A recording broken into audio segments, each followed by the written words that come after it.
আজকে হচ্ছে রান্না করতেছি আমি সজনে পাতা যেটি আম্মা দেশ থেকে আসার সময় সজনে পাতা শুকায় সাথে দিয়ে দিছিল। আজকে বের করছি রান্না করব। প্রবাসে এসে মানে বিদেশে এসে দেশের খাবার এটা হচ্ছে একটা অন্যরকম বিষয়। আর দেশে যখন ছিলাম তখন মনে হতো খালি বার্গার খাই, পিৎজা খাই। আর দেশের বাইরে এসে শুধু মনে হয় ভর্তা খাই, ঝাল কিছু খাই, মানে ঘরের খাবার খাই। তো প্রবাসে এসে এখন আজকে হচ্ছে আমি আজকে আজকে আমাদের হাতে সময় নেই, আজকে শুক্রবার, খুব বেশি টাইম নেই। আমার আগের কিছু তরকারি রান্না আছে, এখন শুধু একটু সজনা শাক রান্না করব। আমি সব কিছু রেডি করে নিচ্ছি। সজনাটা ভিজিয়ে রাখছি, পাক দিয়ে এটা একটু ভিজুক এবং একটু ময়লাগুলো ঝরতে হবে।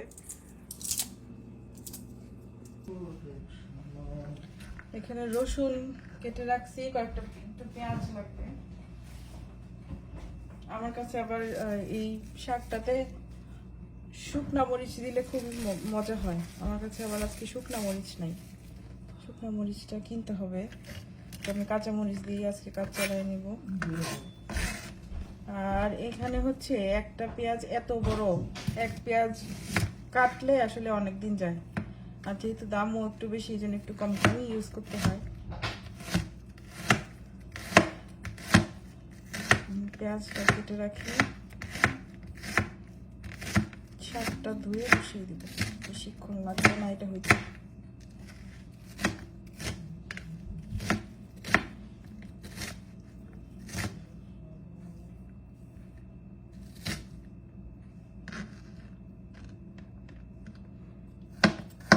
রসুনটাও কুচি করে নেব।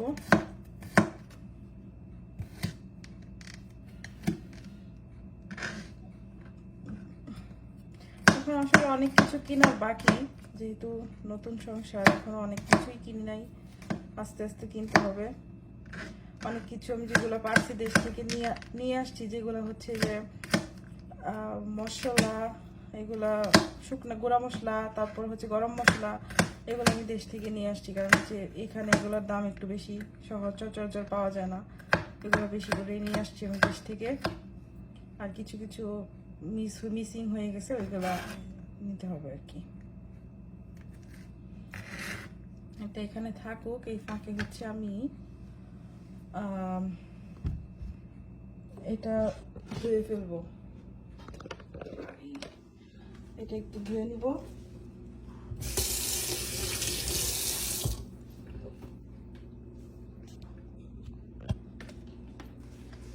যে ভিজিয়ে রাখছি, সুন্দর একদম তাজা হয়ে গেছে পাতাটা। এটা আমি ধুয়ে তারপর আসতেছি। এই কড়াইটাতে রান্না করবো আজকে, যেহেতু ওই দিন এটাতে হচ্ছে আমি মিষ্টি বানাইছিলাম, মিষ্টি ভাজছিলাম, এটাতে তেল রয়ে গেছে। তো এটাতেই আমি ভেজে ফেলবো। আমি আগুনটা জ্বালাই দিছি। এখন আমি আর একটু তেল দিতে হবে এটাতে, যেহেতু কম, একটু শাকটা একটু ভাজা ভাজা হবে। তো সজনার শাকটা আমার কাছে একটু ভাজা ভাজা মুচমুচা ভালো লাগে। তো যেহেতু শাকটা একটু ভাজা ভাজা হবে, আমি আর একটু তেল দিয়ে এটাতে ভাজা ভাজা করে নেব।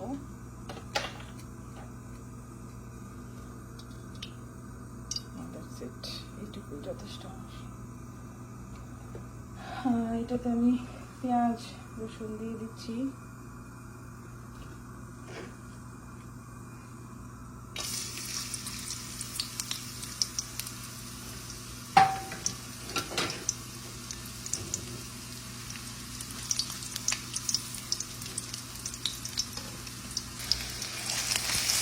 পেঁয়াজটা একটু ভাজা ভাজা হোক, তারপর হচ্ছে আমি এটাতে দিব একটু লবণ দিয়ে শাকটা দিয়ে দিব। আর একটু ভাজা ভাজা হোক তার রসুনটা, পেঁয়াজটা, শাকটা একটু, শাকের মধ্যে পেঁয়াজ রসুন একটু ভাজা ভাজা না হলে ভালো লাগে না তেমন একটা।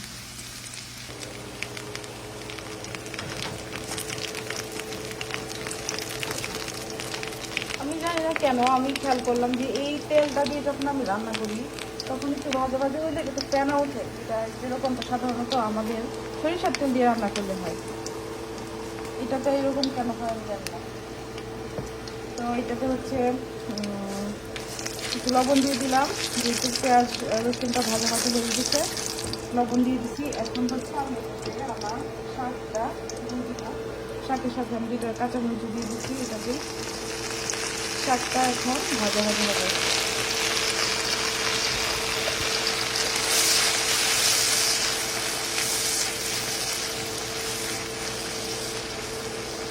এটা এইভাবে থাকবে, কিছুক্ষণ ভাজবো, তারপর ভাজা ভাজা হয়ে চলে দেখাচ্ছি। এই যে আমার শাক খুবই মুচমুচে হয়েছে, যে শব্দ শুনে হয়তো মনে বোঝা যেতে পারে মুচমুচে হয়েছে। এটা খাইলে খুবই মজা লাগবে। এখন গরম গরম খেয়ে ফেলবো। হচ্ছে সজনা পাতা শাক, যারা খান নাই তারা অবশ্যই ট্রাই করবেন, খুবই মজা, আমার খুব পছন্দ। এবং হচ্ছে যে এটা অনেক উপকারী, অনেক গুণাগুণ সজনা পাতা।